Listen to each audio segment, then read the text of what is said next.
Hello everyone! Welcome back to the Swanberg channel. Ang topic natin ngayon ay napaka-importante, lalo na kung ikaw ay nag-a-apply ng immigrant visa o non-immigrant visa, naghihintay ng biometrics o may interview na sa US Embassy. Alam mo ba na libre ang biometrics at interview para sa immigrant visa? Oo, tamang narinig mo. Pero sa kabila nito, maraming aplikante ang naakala nila na kailangan pang magbayad sa iba pang serbisyo. Sa video na ito, tuturo ko sa iyo ang tamang proseso para makaiwas at maipasa ang inyong immigrant visa appointment ng maayos sa 2025. Handa ka na bang malaman ang sikreto? Maraming aplikante ang nalilito sa proseso at may nakapagsabi na kailangan mo magbayad para lang makapag-book ng biometrics at interview kahit hindi naman ito kailangan. Ang video na ito ay inspired ng ating subscriber na nagsabi sa akin na meron ba daw bayad ang pag-book ng biometrics at interview? Yun ang question niya sa akin. Ang sabi ko naman, walang bayad ang biometrics, lalo na kung ikaw ay immigrant visa. Buti na lang daw ay napanood niya yung channel ko at nalaman niyang libre pala ang biometrics at interview sa VAC system. Kaya ngayon, linawin natin ito para sa lahat at ipapakita ko ang tamang proseso para sa 2025 sa pagbubook ng inyong biometrics at interview sa VAC system. Kung ikaw ay nag-a-apply ng immigrant visa tulad ng CR1 o IR1, asawa ng US citizen, F2A, F2B, F3 or F4, employment-based immigrant visa, wala kang babayaran para sa VAC biometrics appointment at US Embassy interview appointment. At kapag documentarily qualified ka na or DQ o ready ka na sa interview, ang NVC o US Embassy ang magsiset ng interview date mo.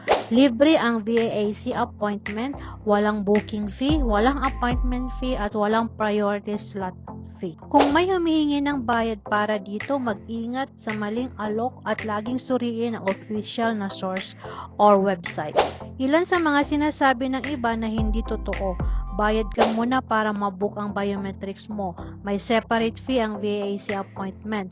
Kailangan magbayad para ma-secure ang interview slot. Para sa immigrant visa, hindi ito totoo. Sa madaling sabi, kung ikaw ay asawa, anak, o kapatid ng US citizen, permanent resident, malamang isa ka sa mga visa na ito ang para sa iyo. Halimbawa, ng mga immigrant visa. CR1 o IR1, spouse of a US citizen. F2A is spouse or unmarried child under 21 of a permanent resident. F2B, unmarried adult child 21 or older of a permanent resident. F3, married son or daughter of a US citizen. F4, brother or sister of a US citizen. Ang ibang mga aplikante ay natatakot, naku-confuse, kakulangan ng impormasyon, kaya ang iba ay pumapayag silang magbayad para lang makakuha sila ng slots sa biometrics at interview. Pero sa totoo lang, sa mga immigrant visa category, wala po kayong dapat bayaran dahil nagbayad na po kayo noong sa NVC stage ninyo.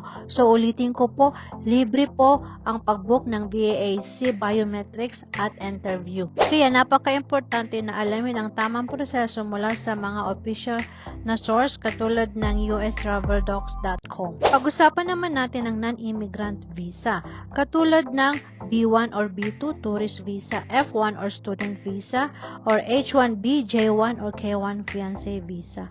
Para sa mga non-immigrant visa tulad ng nabanggit ko, kailangan bayaran ng MRB fee muna. Ito ang official na visa application fee ng gobyerno ng US. Pagkatapos makapagbayad ay maaari ka nang mag-schedule ng biometrics at interview sa official na system na ustraveldocs.com. Uulitin ko, para sa non-immigrant visa, magbabayad ka muna ng MRB fee, saka ka lang makakapag-book ng inyong biometrics at interview. Para sa question na, paano ako makakapag-book o makakuha ng slot palaging puno? Kailangan ko bang magbayad ng tao para lang ako makapag-book? Hindi mo kailangan magbayad sa ibang tao para lang makakuha ng slot. Nakadepende ang appointment sa availability sa system. Hindi ka kung saan ay magbabayad ka pa sa iba. Ang pagbabayad sa ibang tao ay hindi garantiya na makakakuha ka ng slot. Laging gamitin ang official na US Travel Docs system. Mahalagang paalala, sa immigrant visa, libre ang biometrics at interview. Para sa non-immigrant visa, magbabayad ka muna ng MRB fee, saka ka lang makakapag-book ng iyong biometrics at interview. Mga tips at practical na advice. Sundin ang opisyal na proseso, huwag magpaloko sa maling alok. Ang slot sa biometrics at interview ay nakadepende sa availability sa US Travel Docs or BAAC system, hindi sa sino mang nagpapabayad para sa ganitong sistema. Maging handa at organisado. I-organize ang inyong documents at deadlines para sa smooth na proseso. Magtiyaga at maging pasensyoso. Bawat maliit na hakbang ay may progress ito. Huwag maging emotional, maging smart sa oras, effort at pera.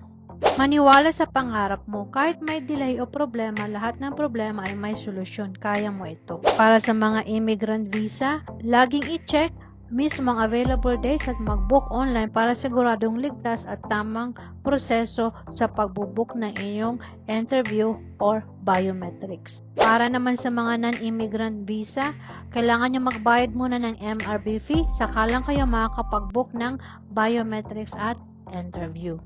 Panghuling tip ay mag-research ng maayos at humingi ng suporta sa kaibigan, pamilya, community o verified online sources tulad ng YouTube at official websites. Nakakatulong ito sa stress at motivation. Reminder, wala talagang bayad ang biometrics at interview sa pagbubook para sa mga immigrant visa.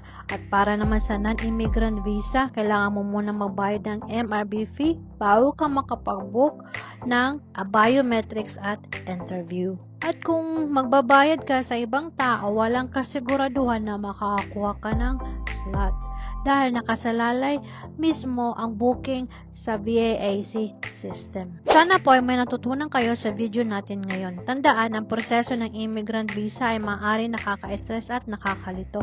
Pero ang tamang kaalaman ng inyong pinakamahusay na proteksyon. Huwag hayaang samantalahin ng mga ibang tao ang inyong pangarap. Sundin ang opisyal na proseso, maging maingat at matyaga sa bawat hakbang. Bawat pagsisikap mo ay nagdadala sa iyo ng isang hakbang palapit sa inyong bagong buhay. Kung nakatulong sa iyo ang video na ito, ay huwag kalimutang i-like, i-share at mag-subscribe. At kung may question kayo, ay comment nyo lang po sa baba. Mag-iingat po kayo. See you in my next video. Thank you and God bless.